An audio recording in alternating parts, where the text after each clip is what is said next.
and Italian, and also Spanish and Portuguese, and Russian and Ukrainian, as well as linguistics. But I think what distinguishes us is that we know that language is not enough. And through the literary and the cultural papers and the historical papers that our students take, what we're really wanting them to do is to understand what makes the people tick. It involves studying two languages. You can study one from scratch or ab initio, and then the other from post A-level.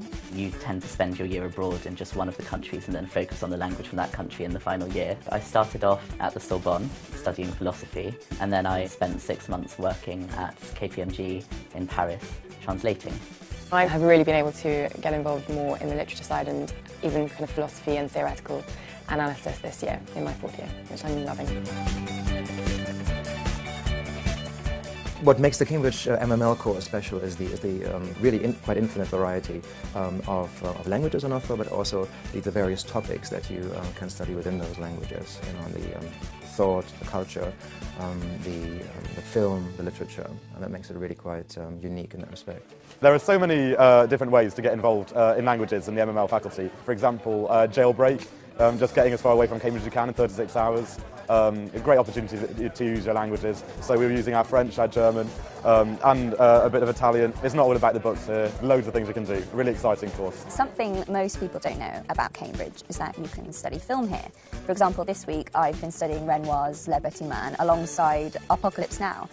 We've got the Language Learning Centre, the language computers here. We've got the big lecture block, of course. Modern and Medieval Languages Library is extremely well stocked. Students who graduate with an MML degree have a variety of career prospects. Many of our students go into the media, so work for film, television, radio, BBC. The EU is also usually a destination for a lot of our students. A lot of them end up in Brussels, actually, working there. When I finish my course, I'd quite like to go into consulting in Britain or Germany or France. With languages, one of the great things is that it can be applied to so many different disciplines and so many different careers, and so they all seem to be in high demand. I'd really like to work for an organisation like the BBC World Service.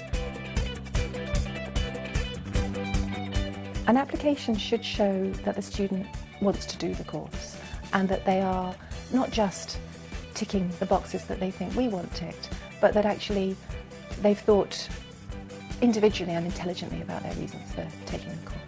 It's about the way in which you think in the interviews, and if you can show that you've thought through your argument and you have an opinion and you're really passionate about your subject, I think any applicant who can do that will succeed.